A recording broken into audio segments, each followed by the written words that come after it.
दोस्तों, जन्माष्टमी पर अगर आपने यह उपाय कर लिया तो मैं ईश्वर की सौगंध खाता हूं।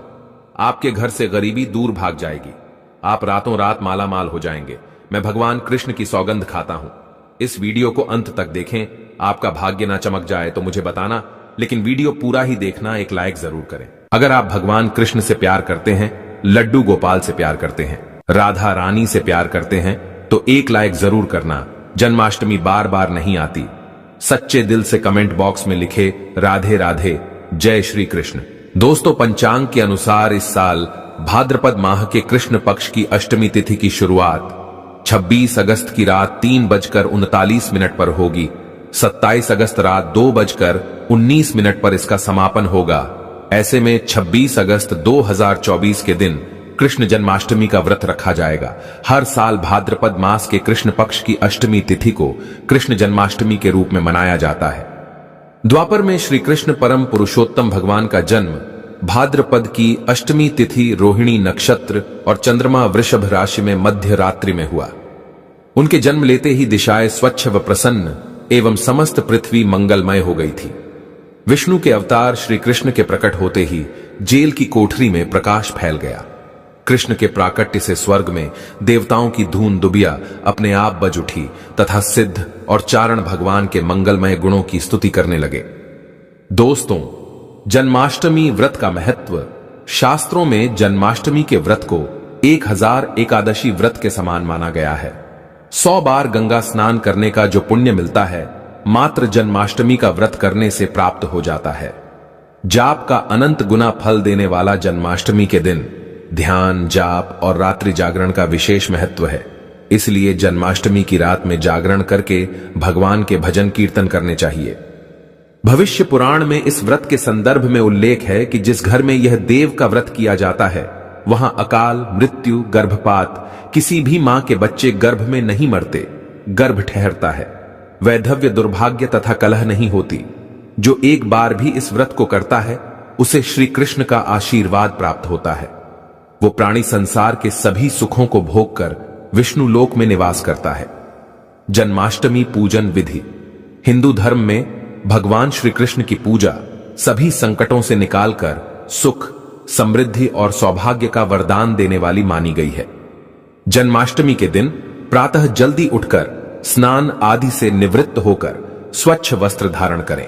इसके बाद पूर्व या उत्तर की ओर मुख्य करके व्रत का संकल्प लें। अगर नॉर्थ ईस्ट में भगवान कृष्ण को लगाया जाए तो आप अपने जीवन में धर्म युद्ध में खड़े हैं, कर्म क्षेत्र में खड़े हैं, तो वहां आपकी जीत सुनिश्चित है और आपकी जितनी भी परेशानियां हैं उन्हें कान्हा दूर कर देते हैं। माता देवकी और भगवान श्री कृष्ण की मूर्ति या चित्र पालने में स्थापित करें। पूजन में देवकी वासुदेव, बलदेव, नंद, यशोदा आदि देवताओं के नाम जपें। रात्रि में 12 बजे के बाद श्री कृष्ण का जन्मोत्सव मनाएं। दोस्तों, जन्माष्टमी पर कान्हा को पीले चंदन या फिर केसर का तिलक जरूर लगाएं। साथ ही साथ उन्हें मोर का मुकुट और बांसुरी जरूर अर्पित करें। लड्डू गोपाल को पंचामृत से अभिषेक कराकर भगवान को नए वस्त्र अर्पित करें एवं झूला झुलाएं। तुलसी डालकर माखन, मिश्री व धनिये की पंजीरी का भोग लगाएं। तत्पश्चात आरती करके प्रसाद को वितरित करें। दोस्तों, कृष्ण जन्माष्टमी कब है? पंचांग के अनुसार इस साल भाद्रपद माह के कृष्ण पक्ष की अष्टमी तिथि की शुरुआत 26 अगस्त की रात 3:39 पर होगी। 27 अगस्त रात 2:19 पर इसका समापन होगा। ऐसे में 26 अगस्त 2024 के दिन कृष्ण जन्माष्टमी का व्रत रखा जाएगा। कृष्ण जन्माष्टमी की पूजा मध्य रात्रि की जाती है। इसलिए इस साल भगवान श्री कृष्ण का जन्मोत्सव 26 अगस्त 2024 सोमवार को मनाया जाएगा। दोस्तों, चलिए जानते हैं जन्माष्टमी पर श्री कृष्ण की जन्म कथा। दोस्तों, जन्माष्टमी की यह कथा चुपके से भी सुनने से समस्त तकलीफें, बीमारियां सब समाप्त हो जाती हैं। पितृदोष, मंगल दोष, काल सर्प दोष, शनि दोष तुरंत ठीक हो जाते हैं। आइए सुनते हैं जन्माष्टमी की कथा। दोस्तों, पौराणिक कथाओं के अनुसार भाद्रपद माह कृष्ण पक्ष की अष्टमी तिथि को भगवान कृष्ण ने माता देवकी की 8वीं संतान के रूप में जन्म लिया था। कृष्ण जी का जन्म मथुरा में कंस के कारागार में हुआ था। माता देवकी राजा कंस की बहन थी। कंस को सत्ता का लालच था। उसने अपने पिता राजा उग्रसेन की राजगद्दी छीनकर उन्हें जेल में बंद कर दिया था। और स्वयं को मथुरा का राजा घोषित कर दिया था।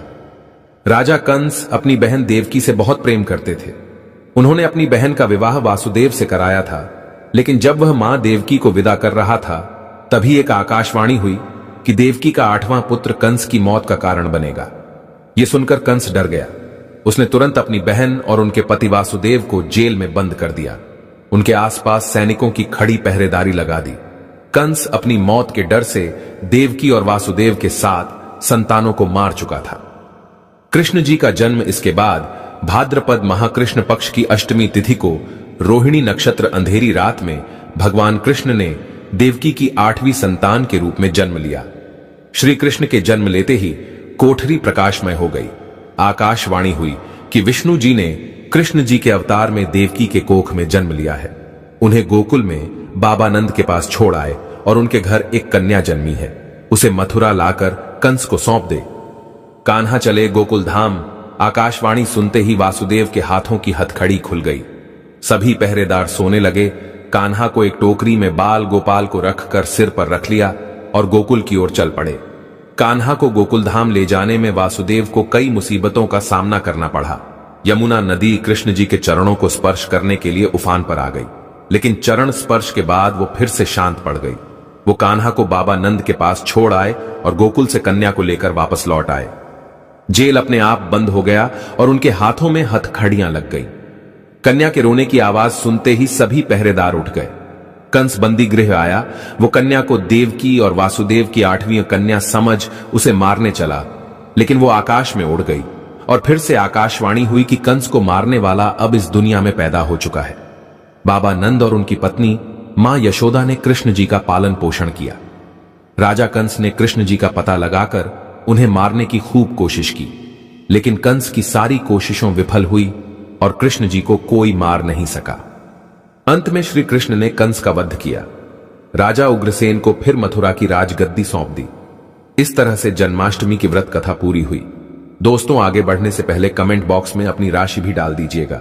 यदि हमारे पास कोई उपाय होगा तो वो आकर हम आपके कमेंट के रिप्लाई में बता देंगे। दोस्तों, जन्माष्टमी पर भूलकर भी ना करें। ये गलतियां तुलसी को लेकर ना करें। ये गलती जन्माष्टमी के दिन भूलकर भी तुलसी की पत्तियां तोड़ने से बचना चाहिए। दरअसल शास्त्रों में कहा गया है कि कृष्ण भगवान विष्णु के अवतार हैं और उन्हें तुलसी अति प्रिय है। ऐसे में इस दिन तुलसी की पत्तियां नहीं तोड़नी चाहिए। जन्माष्टमी से पहले आप तुलसी तोड़कर रख लें। बिना तुलसी के जन्माष्टमी का पर्व अधूरा है। भगवान कृष्ण किसी भी ऐसे भोग को स्वीकार नहीं करते जिसमें तुलसी पत्र ना पड़ा हो।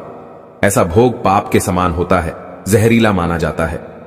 चावल खाना, ये बात तो सभी जानते हैं कि एकादशी के दिन चावल नहीं खाने चाहिए, लेकिन बहुत ही कम लोग जानते हैं कि जन्माष्टमी के दिन भी चावल को खाना वर्जित होता है।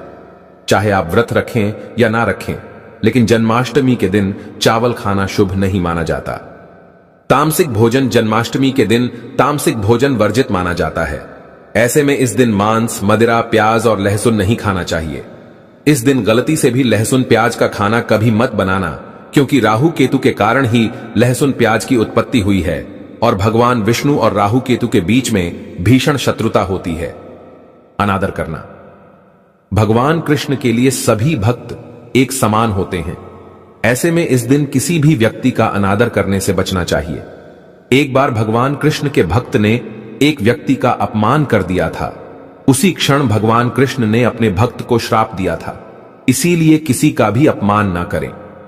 गाय को सताना, गाय भगवान कृष्ण को बहुत ही प्रिय है, क्योंकि कृष्ण अवतार में उनका पालन पोषण एक ग्वाले के घर में हुआ था। ऐसे में जन्माष्टमी के दिन किसी भी गाय और बछड़े को भूलकर भी नहीं सताना चाहिए। भगवान कृष्ण गाय को सबसे प्रिय मानते हैं। गाय माता को सबसे ज्यादा प्यार करते हैं, इसीलिए गाय को इस दिन रोटी, फल वगैरह मिठाई अवश्य खिलाएं।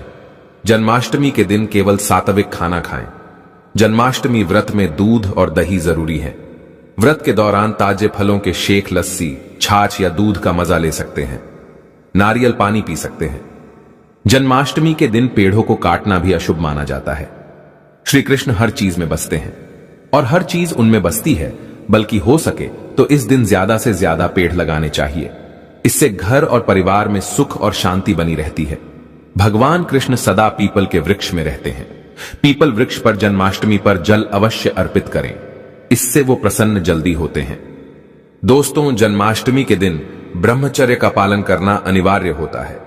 इस दिन पूरे पवित्र मन तन से भगवान की पूजा करनी चाहिए। कम से कम इस दिन पत्नी से दूर रहना चाहिए।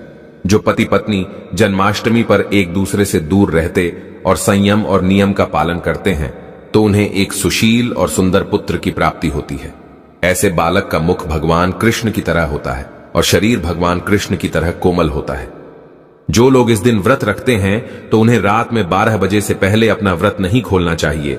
उससे पहले व्रत खोलने से पूजा का फल नहीं मिलता है और व्रत भी अधूरा माना जाता है।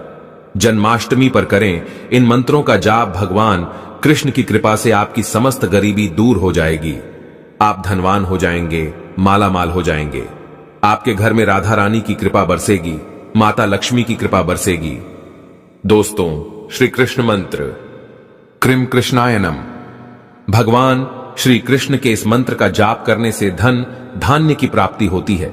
ऐसे में जन्माष्टमी के विशेष अवसर पर इस मंत्र का जाप करने से साधक को शुभ फलों की प्राप्ति होती है। हरे कृष्णा कृष्णा कृष्णा हरे हरे, हरे राम राम राम हरे हरे करने से भगवान कृष्ण के कान खड़े हो जाते हैं। वो भक्त की पुकार अवश्य सुनते हैं। कम से कम इसका जाप 21 बार अवश्य करें या 108 बार भी आप कर सकते हैं। बहुत ही शुभ माना जाता है। दोस्तों, जन्माष्टमी पर जो स्त्री भगवान लड्डू गोपाल को झूला झुलाती है उसे अनंत काल तक बांझपन का सामना नहीं करना पड़ता है। भगवान लड्डू गोपाल की कृपा से ऐसी स्त्री को सुंदर पुत्र की प्राप्ति होती है। दोस्तों, जन्माष्टमी पर मोर पंख अवश्य लाएं और मंदिर में स्थापित करें। भगवान कृष्ण की बंसी जन्माष्टमी पर अवश्य लेकर आए। अगर आप व्रत रख रहे हैं तो भगवान लड्डू गोपाल के खिलौने आदि जरूर लेकर आना। इसे लाना मत भूलना और जन्माष्टमी पर कौड़ियां आप ला सकते हैं। भगवान कृष्ण की स्थापना कर सकते हैं। इस दिन गलती से भी किसी भी व्यक्ति को गिफ्ट के तौर पर भगवान कृष्ण को उपहार में कभी मत देना। इससे घर की लक्ष्मी रुष्ट हो सकती है। जन्माष्टमी पर सोने, चांदी, तांबा, पीतल की खरीदारी कर सकते हैं। शुभ माना जाता है जन्माष्टमी पर पालना अवश्य लेकर आना। इसमें लड्डू गोपाल जी झूला झूलेंगे। दोस्तों, जन्माष्टमी पर तुलसी माता के सामने भगवान कृष्ण के 4 नाम जैसे गोपाला, गोविंदा, देवकीनंदन और दामोदर पुकारे और साथ ही ओम नमो भगवते वासुदेवाय नम मंत्र का जाप करें। ऐसा करने से सभी समस्याएं दूर हो जाएंगी। माता तुलसी आपके घर को धन धान्य से भर देंगी। जन्माष्टमी के दिन भोग में मक्खन के साथ तुलसी दल जरूर डालें और वो भगवान कृष्ण को अर्पित करें। दोस्तों, जन्माष्टमी के शुभ अवसर पर करें नमक का विशेष उपाय। दोस्तों, मैं ईश्वर की सौगंध खाता हूं। नमक का यह उपाय करने से आपके समस्त पाप नष्ट हो जाएंगे, गरीबी दूर हो जाएगी, आपकी नौकरी लग जाएगी। संतान प्राप्त हेतु व्यापार चलाने के लिए भी यह उपाय जरूर करें। दोस्तों, हम भी नमक का यह उपाय जरूर करते हैं। मैं ईश्वर की सौगंध खाता हूं। अगर आपने यह उपाय कर लिया तो आपको करोड़पति होने से कोई नहीं रोक पाएगा। भगवान कृष्ण का विशेष आशीर्वाद मिलेगा। आइए जानते हैं नमक का विशेष उपाय। दोस्तों, उपाय है एक नमक का पैकेट, 50 ग्राम सूखी लाल मिर्च, 500 ग्राम चावल, 100 ग्राम उड़द की दाल, 250 ग्राम आटा और 11 रुपए की दक्षिणा तथा एक पानी की बोतल और 5 रुपए के काले तिल। बस इतनी सी सामग्री एक थैली में एकत्रित कर ले। दोस्तों, उसके बाद किसी भी गरीब, बुजुर्ग या गरीब महिला को चुपके से दान दे दे और पीछे मुड़कर ना देखे, घर को वापस चले आए। दोस्तों, आप यकीन मानो गुरु परंपरा से प्राप्त ये महाउपाय आपकी काया पलट कर रख देगा। दिन दुगनी रात चौगुनी आप तरक्की करेंगे। दोस्तों, ये उपाय हम भी जरूर करते हैं। महापुस्तक और शास्त्रों में लिखा महाउपाय आज हम आपको बता रहे हैं। यह उपाय जन्माष्टमी के दिन जरूर करें। मैं ईश्वर की सौगंध खाता हूं, आपका भाग्य उदय हो जाएगा। दोस्तों, यह उपाय मैं हर जन्माष्टमी के दिन जरूर करता हूं। आप भी यह मौका हाथों से मत जाने देना। सच्चे दिल से कमेंट बॉक्स में जरूर लिखें राधे राधे, जय श्री